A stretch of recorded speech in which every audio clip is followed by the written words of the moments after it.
I think it's very difficult to make a structural call, either on upstream or downstream companies. Obviously, oil has now spiked, which might benefit upstream companies, but this has to be a far more consistent trend.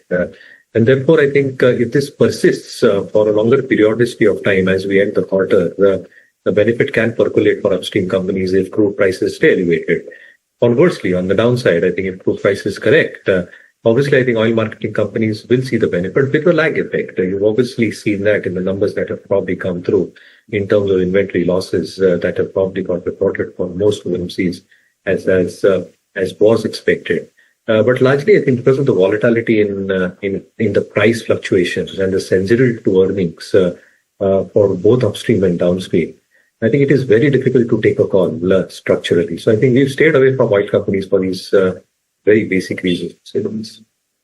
Right, that makes complete sense, Mayuresh. But, the other stock that remains in focus is SRF. Good set of numbers for sure, but I think guidance is where the real problem was in the con call today. And that's why we've seen that downtick coming in on the counter. Let's take a quick look as to how the bull versus bear case stacks up for something like in SRF. In terms of Q1 earnings, like I mentioned, EBITDA was up almost 61%. Afternoon, Mahima. So I think the chemical business is still the bulk for SRF as the market sees it.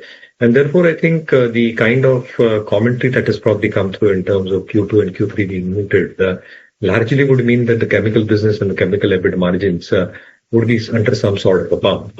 Obviously, I think as far as the fluorochem business is concerned, both the refrigeration and the propellant business has done exceedingly well. The performance oil business has performed well as well. And also the need in terms of understanding the capex that they've probably done in terms of the rocket plant expected to be put up to 25,000 MTPA capacity at 250 odd crores, assuming what China does and the demand supply dynamics. This is one brave announcement that probably SRF has done. So again, I think reaction in terms of how commentary probably was. For the space as a whole, my own sense is that niche chemical players will still continue doing well over the next few quarters structurally. Maybe a quarter or two because of what is seen in the West Asian region might affect a few of the supply chains for a few companies as we speak. But structurally, I think they're in a good trend as we see it. I think Navin Fluorine remains one of our top picks and one of our top holdings as far as the chemical space is concerned, based on the thesis that the refrigerant business, the MPP business, and the super specialty business, and the capex thereof, and the asset turns that are expected will lead and shall lead to significant revenue growth with better gross and EBITDA. Costs and the expectations in terms of new key launches is something that the street will probably look out for. Weak numbers expected. Dr. Reddy's probably had a weaker set that came through. For Cipla, I think what you raised is absolutely correct. I think if you probably look at the P&L, I think the input costs have now become almost 38% of the top line. On a comparable basis, this was close to 30 to 31%. So you've almost seen a 6 to 7% jump as far as input costs are concerned for Cipla in the quarter gone by. And therefore, I think the stark difference that you're probably seeing in terms of reported numbers, 16% versus 23%, along with the rise in employee costs, which are marginal on a year-on-year basis, but yet still a significant one. And R&D still being elevated at 6.8%.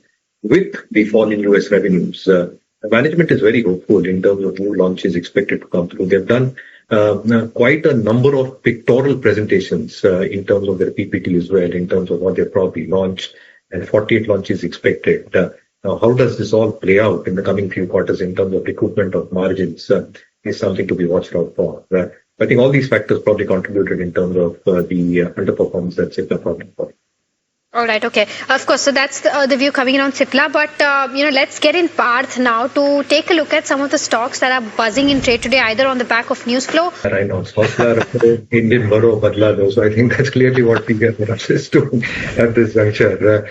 Yes, I think the rub-off of Durandar 2 Odyssey is a fantastic movie. I think if you've not seen it, you go and see it. It is probably creating the numbers that and the margin performance at the box office.